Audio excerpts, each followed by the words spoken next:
저희는 친정에서 김장을 받아 먹고 있습니다. 할머니께서 농사를 지으셔서 배추부터 시작해서 파, 무, 고춧가루 등 들어가는 모든 재료가 할머니 손에서 키워집니다. 아마 사시는 건 젓갈 정도인 걸로 알고 있습니다.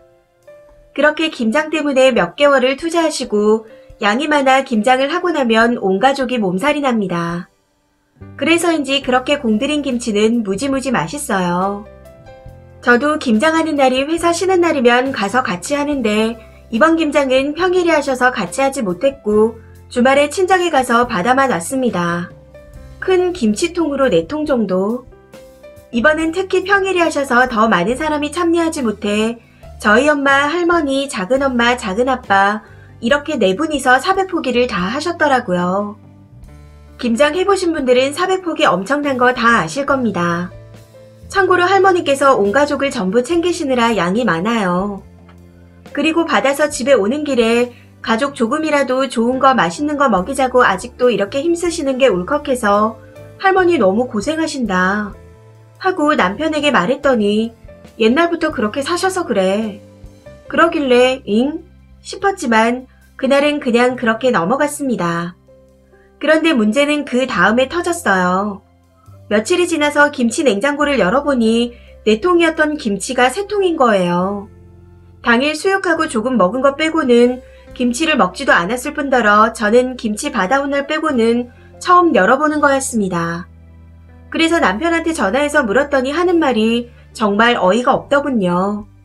김치 1통이 모자라던데 하고 이야기를 하니 말이 끝나기 전에 그거 어제 땡땡이 줬어 하고 말하는 겁니다. 순간 뭐지 싶더라고요. 김치를 왜 준 거냐고 물었더니 걔가 우리 집 김치 환장하잖아. 김장하면 1통 준다고 했었어 하고 말하길래 나한테 말도 없이 왜 주냐고 했습니다. 우리 김치 잘 안 먹잖아 하고 아무렇지 않게 말하는데 너무 화가 나면 말문이 막힌다는 게 어떤 건지 알겠더군요. 그러고는 본인 일해야 돼서 바쁘다며 일방적으로 끊어버리는데 너무 빡치는 겁니다. 더 어이가 없는 건 김치를 자주 안 먹는다는 남편이 제일 좋아하는 음식이 김치찌개고 저희 집 김치를 지네 집 김치보다 더 잘 먹어요. 무엇보다 그 사촌동생은 남편이랑 6살 차이인데 이제 막 결혼했습니다. 원래부터가 철딱서니가 없어 남에게 받는 거 당연하게 생각하는 인물이라 제가 별로 안 좋아해요. 잘 먹겠다고 저한테 연락 1통 없는 것도 생각해보니 너무 열받네요. 입에선 육두문자가 나오는데 제가 화나면 말문이 막히고 제대로 말하지 못하는 사람이라 최대한 정리해서 이따 저녁에 남편 오면 대판하려고 생각 중입니다. 그리고 사촌 동생 놈은 능구렁이 같은 새끼라 걱정은 되는데 김치 꼭 다시 받아올 예정입니다. 추가입니다. 두서없이 막 적은 글이 화제라니 놀랍네요. 저도 지금 일하는 중이라서 자세히 못 적은 부분들이 있는데 저 남편한테 어버버하고 계속 참는 편은 아닙니다. 할 말 다 하고 화도 내고 합니다. 남편이 일하면서 통화가 중간에 끊어질 때가 많고 저도 일하고 있어서 길게 얘기 못해서 그냥 넘어간 거예요. 흥분하거나 당황하면 머리가 하얘지긴 하는데 조리 있게 말을 못할 뿐이지 아예 말 못하고 참고 넘어가는 건 아닙니다. 그런데 남편은 조목조목 따져서 얘기해주지 않으면 이해를 못하는 애 같은 사람이에요. 그리고 뻥을 좀 섞어서 사촌 동생에겐 내일 간다고 톡을 보냈습니다. 오늘은 시간이 안 돼서요. 사촌 동생에게 톡을 보냈을 때도 어이가 없는 게 김치 가져갔냐 물으니 그제서야 잘 먹겠다고 하는 겁니다. 그래서 그 김치 지인이 팔라고 계속 부탁해서 판매할 거니 다시 돌려달라고 했어요. 정 김치가 필요하면 원래 25만원인데 가족이니 20만원 해줄 테니 사 먹으라고 했습니다. 그랬더니 저희 집 김치 좋아한다며 와이프 임신 선물로 달라 하는데 무슨 이런 정신 나간 놈이 있나 싶더군요. 그래서 선물은 주는 사람이 정하는 거다. 받는 사람 마음대로 정하는 게 아니다. 원래 주인이 있는 거니 주는 거 어렵고 사실 너한테 판매할 것도 없다. 내일 그리 갈 테니 건드리지 말고 그대로 돌아. 하고 딱 잘라 말했습니다. 조금 먹었다고 톡이 오긴 했지만 일단 내일 간다고 마무리했어요. 저도 웬만하면 나눠주는 거 좋아해서 이 동생이 저한테 좋게 부탁만 했어도 한 통까지는 아니지만 챙겨줬을 겁니다. 그런데 저렇게 말하니 얄밉기도 하고 평소에 사촌동생을 남편이 엄청 챙겨줬는데 고맙다는 소리 한번 들은 적이 없었습니다. 결혼 전에 반찬도 몇 번 해줬는데 음식 평가지를 했던 애라 더 주기 싫더라고요. 후기입니다. 사실 후기를 쓰지 않으려고 했는데 후기를 원하시는 분이 계셔서 짧게나마 남겨보려고 합니다. 일단 결론은 김치를 가져오긴 했어요. 남편과 통화한 저녁에 화가 많이 났었지만 감정이 심하게 상하는 게 싫어서 제가 서운한 점과 기분 상한 점을 차분히 전달하려고 준비하고 있었습니다. 제 성격 자체가 약간 느긋하고 조용한 스타일이라 막 언성을 높이는 일이 생기거나 말도 안 되는 이상한 상황이 생기면 되게 스트레스 받거든요. 그래서 차분하게 머릿속으로 생각 정리를 하고 남편 퇴근하기를 기다렸습니다. 그런데 평소보다 조금 늦게 퇴근한 남편이 저를 보자마자 하는 말이 땡땡이한테 김치 다시 가져오려고 였습니다. 그래서 원래 주려던 게 아니었으니까 하고 말했습니다. 그랬더니 저더러 진짜 인정머리 없다면서 땡땡이는 내 친동생이나 다름없다는 거 알지 않냐. 네 친동생이라도 그랬겠냐 하더군요. 정말 기가 차서 나도 땡땡이가 좋게 부탁했으면 줬을 거다. 그리고 엄마랑 할머니가 우리 먹으라고 주신 거니 나한테 상의하고 주는 게 맞는 거 아니냐 하고 말했더니 김치로 진짜 유세 장난 아니다 하고 말하는데 순간 눈이 뒤집히더라고요.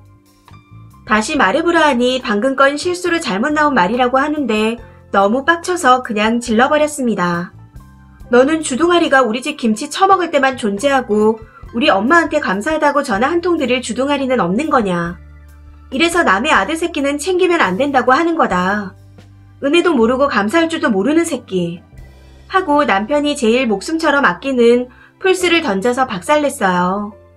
너무 열받아서 보이는 게 없더라고요. 사실 대화는 훨씬 더 길었고 남편이 저를 더 열받게 했지만 제가 흥분해서 굵직하게 기억나는 게 저것밖에 없네요. 댓글 주신 내용 하나하나 기억나서 미친듯이 소리 지르며 저런 식으로 말을 했던 것 같습니다. 사실 욕도 좀 더 했었고요. 차분하게 준비한 게 기억이 하나도 안 나더라고요. 그랬더니 이런 제 모습을 처음 본 남편이 엄청 놀라고 충격받았는지 지 게임기를 부쉈는데도 화를 안 내고 일단 진정하라고 연신 제 어깨를 두드리며 토닥이고 방에 들어가서 쉬라고 하더군요. 그리고 다음날 미안하다며 네가 이렇게까지 생각하는 줄 몰랐다 하고 같이 김치 받으러 가자고 하는 겁니다. 저도 이렇게 눈이 돌아간 적은 정말 처음이었어요. 저희 엄마가 이번 김장하시고 몸살이 크게 나셔서 열도 많이 오르셨습니다. 가서 간호하려고 해도 엄마는 괜찮다고 혹시나 코로나일까 하는 걱정 때문에 자식도 집에 오지 못하게 하고 혼자 약 먹고 끙끙 버티셨어요. 그런데 사이런 놈이 그 고생도 모르고 저런 소리를 하니 제가 제정신으로 있을 수가 없었습니다. 그리고 같이 사촌 동생 집으로 가서 김치 가지고 왔어요. 사촌 동생이 진짜로 오셨네요. 라는 뻘소리를 했지만 저는 신경 쓰지 않았고 남편은 제 눈치를 보며 사촌 동생에게 얼른 김치통 가져오라고 하고 차에 실었습니다. 김치통이 확연히 가벼워진 게 느껴졌지만 그것까지 따지고 싶진 않았어요. 일단 일은 이렇게 일단락되었는데 이번에 느낀 점이 하나 있습니다. 도른자에겐 차분한 언어보다는 도른자처럼 행동을 해야 한다는 거요. 크게 사이다가 아니라서 죄송하지만 덕분에 큰 걸 배워갑니다. 조언해주신 모든 분들 감사합니다. 댓글입니다. 첫 번째 댓글. 플스를 왜 부셔요? 겁나 좋아하겠네요. 속으로 새로 나온 플스 살 핑계 생겼다고 노래 부르고 있을걸요. 두 번째 댓글. 확연히 가벼워졌다니. 저런 상황에서 김치 덜어내고 준 사촌동생도 대단하네요. 저라면 그 자리에서 냉장고 전부 다 뒤져서 찾았을 텐데. 아무튼 고생 많으셨어요. 세 번째 댓글. 사실 김치가 아까워서가 아니죠. 남편의 태도가 문제입니다. 님에게 말하고 조금 나눠주자 했으면 속으론 싫어도 그러자 했을 텐데 말도 없이 그러니 화가 나죠. 잘했어요. 남편도 깨달은 바가 있으니 다음부턴 조심하겠죠. 네 번째 댓글. 잘했어요. 내가 빡치면 이 정도로 한다는 걸 한번 시원하게 보여줬으니 다시 평온을 찾으셔도 될 듯합니다.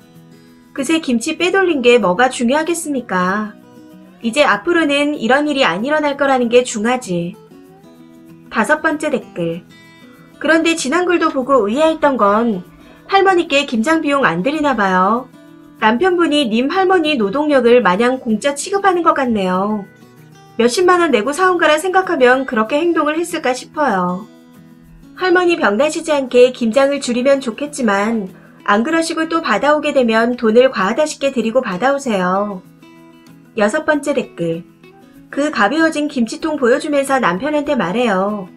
네가 친동생처럼 아끼는 그 새끼는 네가 이혼당해도 상관없어서 이렇게 싸가지 없게 김치 덜어서 돌려줬다. 넌 지금 이렇게 생각 없고 지만 하는 새끼 때문에 나랑 우리 엄마 모독하고 이혼 위기까지 갈 뻔한 거다. 한 번만 더 그딴 놈 챙긴다고 설치면 진짜 나랑 끝이다. 하고 제대로 말해줘요. 이 사연은 여기까지입니다. 시청해주셔서 감사합니다.